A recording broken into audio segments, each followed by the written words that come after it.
네, 안녕하세요. 카이스트 데이터 사이언스 대학원 석사과정 조예성입니다.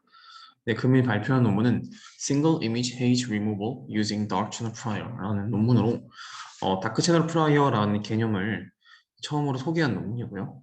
사실 이제 2010년 논문으로 상당히 오래된 논문이지만 사실상 거의 헤이즈 문제를 푸는 데 있어서 굉장히 좀 원론적인 어떤 정보들을 제공하는 논문으로서 네, 굉장히 의미가 있는 논문이기 때문에 이번 네, 영상에서 좀 깊게 다루게 되었고요. 본 논문은 이제 카이밍허, 레즈넷이나 페스트아시라는 저자로 유명한 카이밍허의 또 2010년 발표한 논문이기도 합니다. 네, 우선 간단하게 그 헤이즈 프로블럼에 대한 어떤 간단한 백그라운드 정보들 그리고 그 문제를 이해하기 위한 이제 ASM이라는 게 뭔지 그걸 설명하는 이제 부분과 또 이제 다크 채널 프라이어라는 게 뭔지를 설명하는 이제 부분 그리고 마지막으로 이런 것들을 활용해서 어떻게 DAG 문제를 풀 것인지에 대한 네, 챕터로 정리하도록 하겠습니다. 네, 우선 간단하게 백그라운드부터 살펴보겠습니다.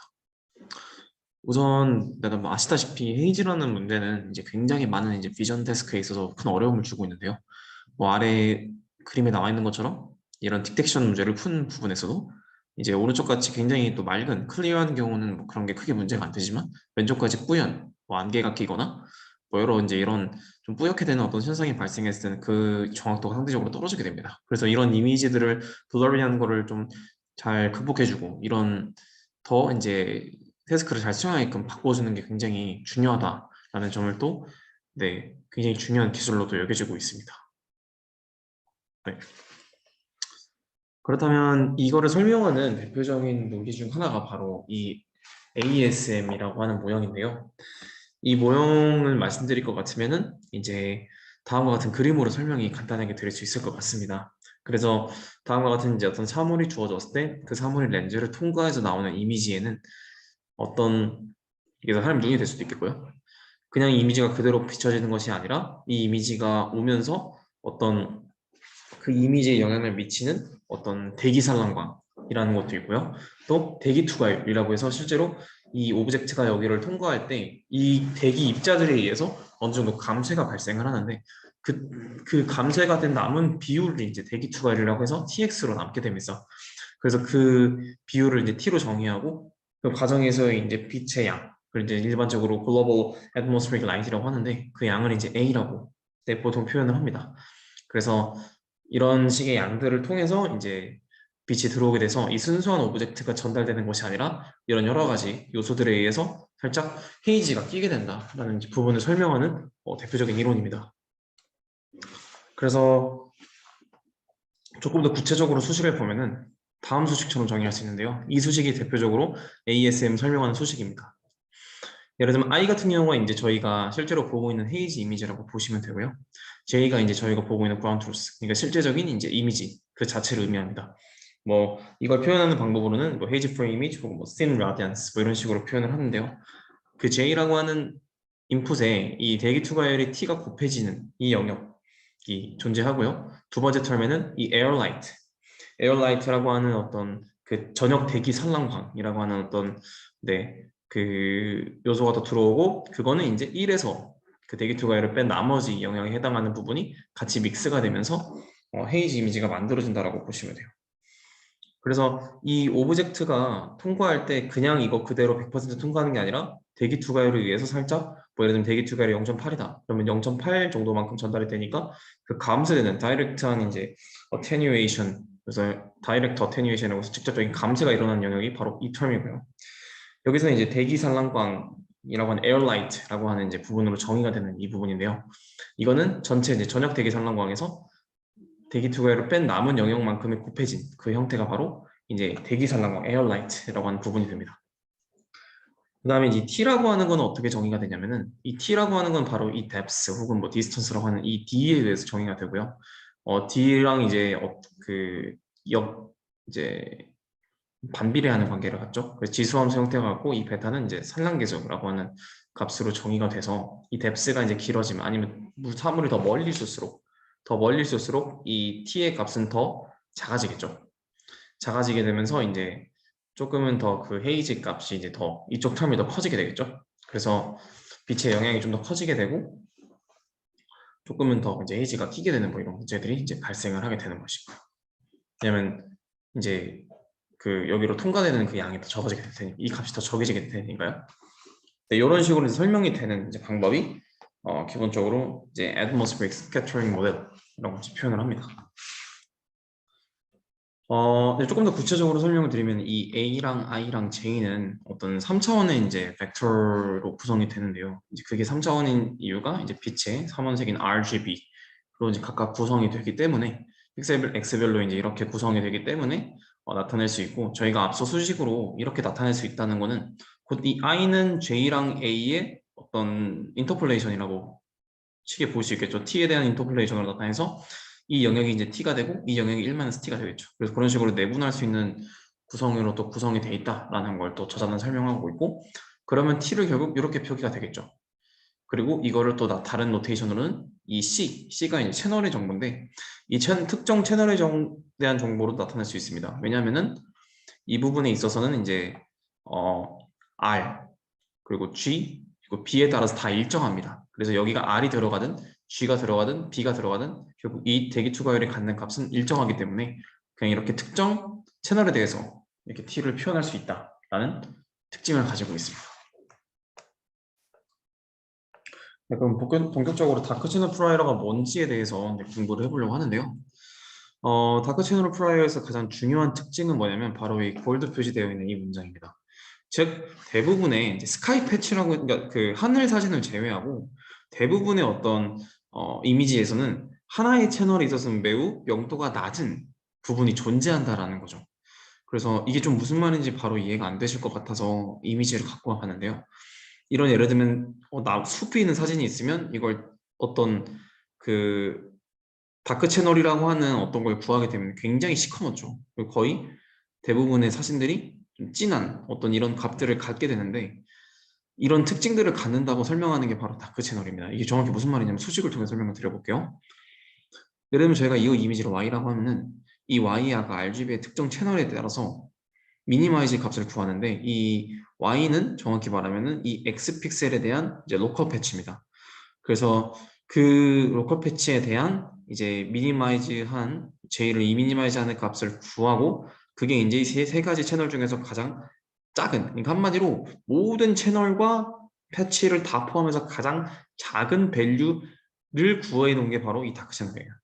그래서 이렇게 시커멓게 나올 수밖에 없는 거죠. 뭐 당연하겠죠. 저희가 갖고 있는 뭐 여기 이 이미지를 만약에 뜯어보면은 여기도 RGB 채널이 이렇게 있을 텐데, 그 RGB 채널 중에서도 가장 작은 픽셀을 고르려고 하니까, 구체적으로 설명을 드리면은 이 이미지를 갖고 온다고 했을 때 뭐 여기가 R 채널이고요. 3차원이니까 뭐 여기가 이제 B 채널이고, 그림이 좀 명확하진 않은데 여기가 G 이제 그린 채널이라고 하면은 여기도 이제 값들이 있을 거고, 여기도 값들이 있을 거고, 여기도 이제 패치별로 값들이 있을 건데, 이것들 중에서 가장 작고 작은 픽셀들 하나만 가지고 다시 이렇게 표현을 한 거니까 당연히 시커멓겠죠. 뭐 자명하죠. 그래서 이제 매우 작은, 심지어 0에 가까운 값들이 이제 나오는 어떤 그런 특징을 갖는다고 합니다. 그래서 대부분 이렇게 작은 값들이 나오는 게 대부분의 일부러는 내추럴한 이미지는 대부분 이런 값을 갖는데요. 특별히 이제 그림자가 껴있는, 이런 그림자가 껴있는 경우나 굉장히 컬러풀한 이런 오브젝트들 혹은 다크 오브젝트들 경우에는 특별히 더 낮은 다크 채널 밸류를 갖는다고 저자는 언급하고 있습니다. 네, 그래서 실제로 이 다크 채널 밸류는 이제 얼마나 이게 또 굉장히 만연해 있냐면은, 이제 만약에 5,000개의 다크 채널 중에서 이제 75% 정도는 대부분 제로 값을 가졌고요. 90% 이상은 25보다 더 작은 명도를 가졌다고 합니다. 그러니까 매우 대부분의 이미지를 다크 채널을 구하게 되면은, 이 수식에 의해서 다크 채널을 구하면 거의 0에 가깝거나 0인 75% 이상이 될 정도로 굉장히 작은 값을 갖는 게 특징이다. 뭐 당연한 얘기를 하는 거죠. 어떻게 보면 가장 작은 값을, 이미지를 픽셀 중에서 가장 작은 걸 선택했을 때 그냥 매우 작다는 거는 뭐 당연한 거니까. 근데 이게 0에 가깝다라는 특징을 또 가지고 있었다. 그래서 이런 프라이어 논리지를 가지고 있었다라는 걸 저자가 언급을 하고 있습니다. 그럼 이게 어쨌다는 거냐? 이제 설명을 해야 되는데요.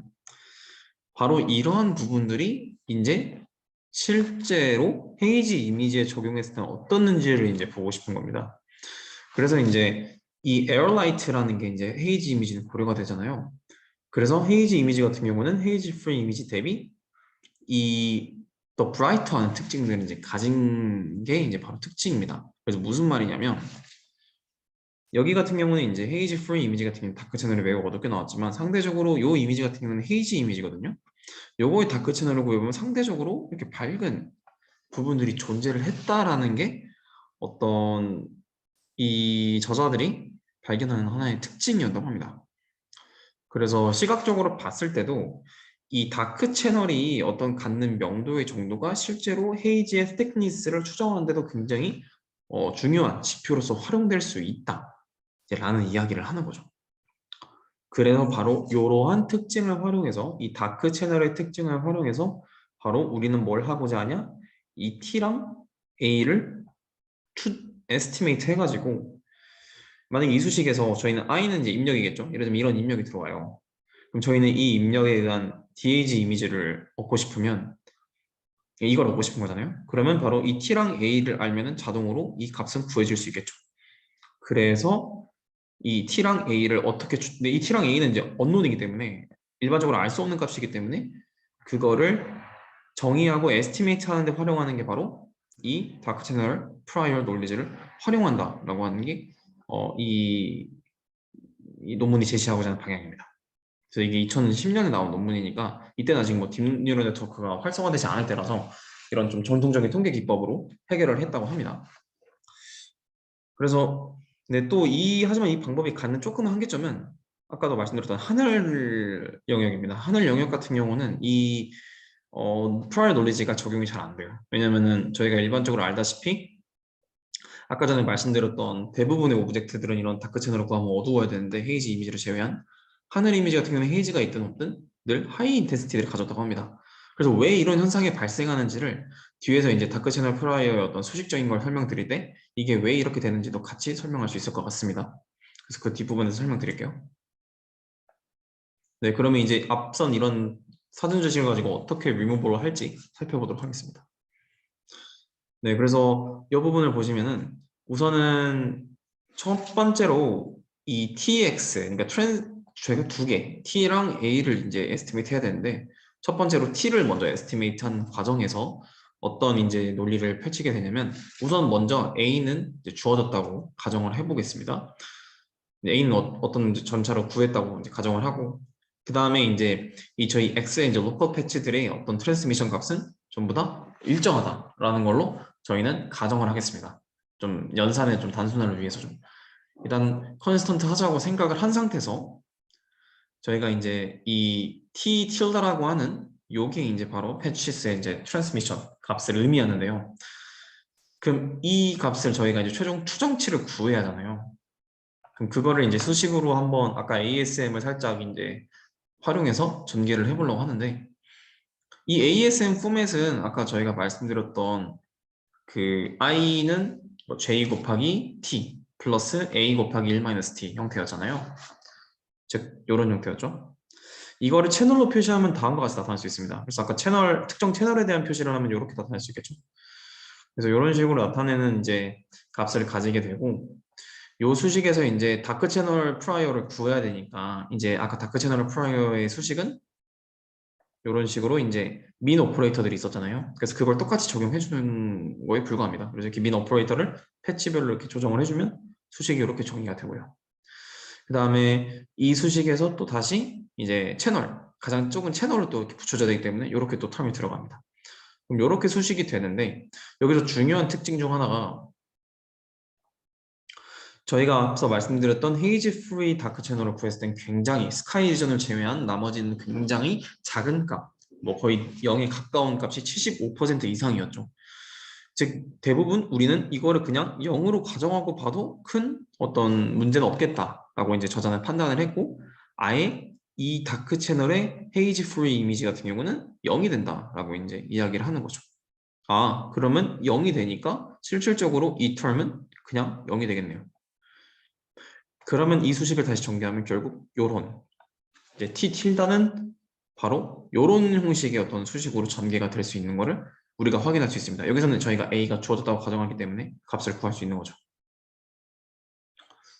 그러면 실제로 이제 저희가 방금 요런 수식으로 t를 이제 구할 수 있었는데 실제 이제 스카이 리전이 좀 문제였잖아요. 이 스카이 같은 경우는 그럼 왜 이게 다크 채널을 구했음에도 하이 밸류를 갖느냐면 실제로 이 스카이 리전의 어떤 컬러는 실제로 atmospheric light A랑 굉장히 유사합니다. 즉 한마디로 이 다크 채널을 구했을 때도 얘 다크 채널을 구했을 때도 실질적으로 이 A랑 거의 동일한 값을 갖는다는 거죠. 그래서 그렇게 되면은 결국 이 다크 채널을 구하게 되는 이 값은 곧 A랑 동일한 값을 가지기 때문에 그냥 1이 되죠. 그래서 이 1이 되는데 이 1이 됐다면 아까 수식상 여기서 이게 1이 되니까 결국 t는 0이 됩니다. 왜냐하면 이 값이 결국 똑같기 때문에. 그렇다면은 이 t가 0이 된다는 건 무슨 의미냐면 이게 아까 수식이 이렇게 전개됐죠. 이게 0이 된다는 거는 결국 이 d, depth라고 하는 게 매우 작아야지만 지수함수상 이게 0에 근사할 수 있게 됩니다. 근데 이 d라는 게 아까 depth 혹은 distance였죠. 근데 이게 또 논리적으로 말이 됩니다. 왜냐하면 하늘은 거리가 매우 무한히 먼, 저희가 카메라로 하늘을 찍게 되면 이 하늘은 거리가 무한히 멀잖아요. 그래서 depth가 매우 커지기 때문에 이 함수는 오히려 엄청 작아집니다. 그래서 t가 0에 가까워지는 지수함수 형태가 되는 거죠. 그래서 이 논리와도 직관적으로 맞아떨어집니다. 그래서 다크 채널 프라이어가 어느 정도 좀 맞는 어떤 성질을 보여주고 있다라고 하는 그런 부분들을 또 얘기하고 있습니다. 그러면 저희가 이렇게 t를 구했어요. 이렇게 구했는데 그럼 이 t를 그냥 쓰면 되냐? 이제 또 그렇게 생각하면 또 100% 그렇진 않는다.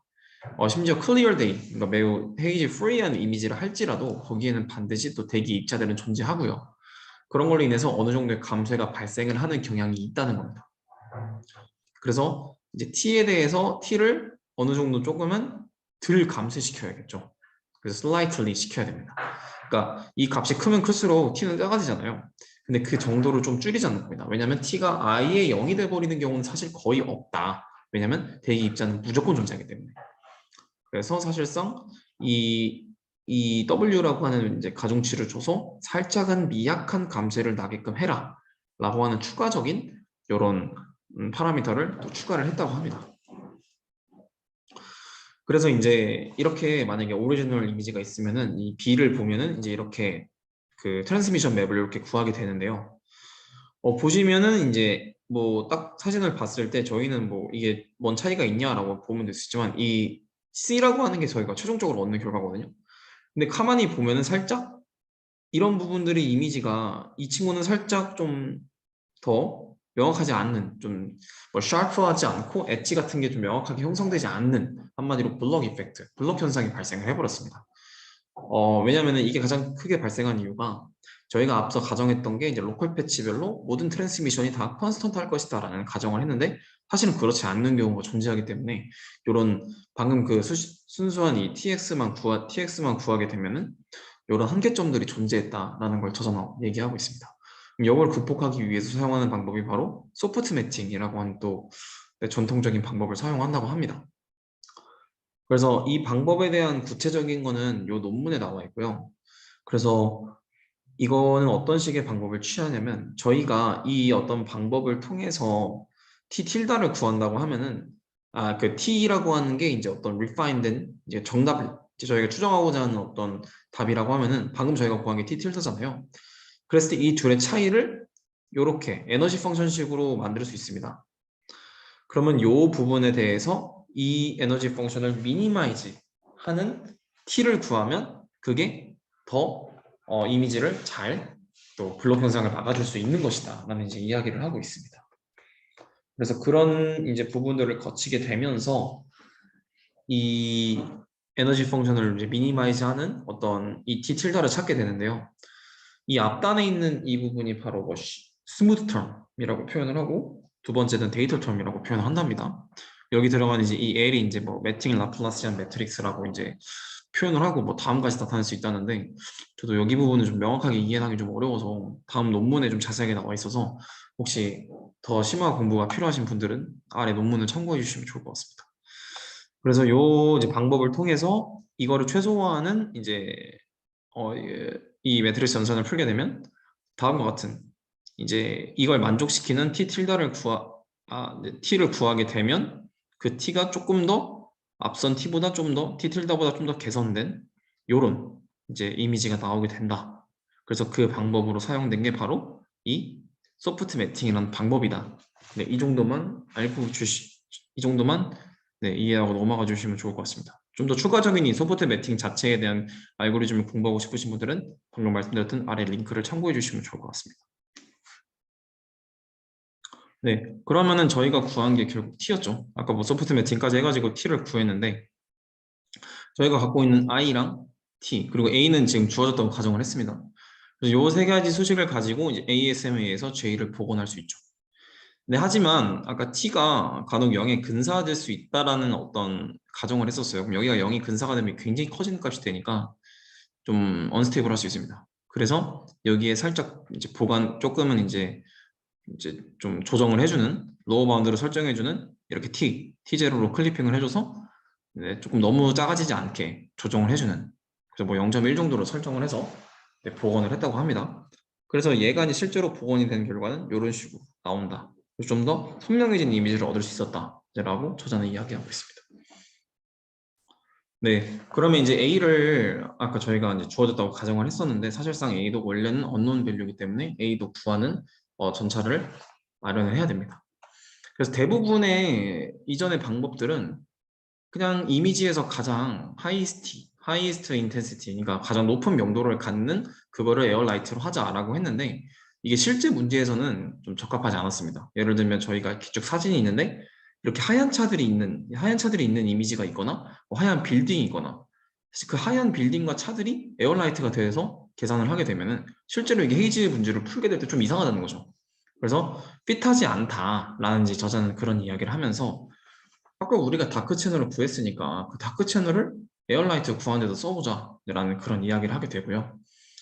뭐 예를 들면은 이런 헤이즈 이미지가 있을 때 그거의 다크 채널을 구하게 되면 이렇게 나오는데 여기서 어떤 절차를 취하냐면 이 다크 채널에서 0.1% 상위 0.1% 정도 되는 점수대를 가져옵니다. 그게 이 노란색 부분이고요. 그 부분을 갖고 와서 그럼 이 부분이 뽑히잖아요. 그럼 이 부분을 다시 원본 이미지로 이렇게 이 영역을 딱 고르고 그 중에서 가장 밝은 그 밝은 거의 기준은 원본 이미지입니다. 거기서 가장 밝은 원본 이미지를 에어라이트로 기준한다. 이렇게 하는 거죠.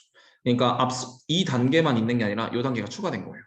가장 밝은 거를 선택하는 기준이 얘랑 같이 들어가는 거죠. 그래서 여기서만 고르는 게 아니라 여기서도 같이 고르는 겁니다. 그래서 여기서 브라이트 이미지를 찾으라 그러면 얘가 나와요. 왜냐하면 이 하얀 차가 가장 브라이트하니까. 여기보다.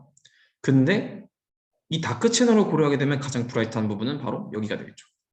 그래서 조금 더 에어라이트를 잘 에스티메이트 할 수 있는 방법이다. 라고 이야기하고 있습니다. 그래서 실제로 이제 그렇게 구하게 되면은 이런 이제 헤이즈 이미지들을 좀 더 선명하게 잘 복원했다. 요거는 이제 뎁스, 저희가 구한 뎁스고요.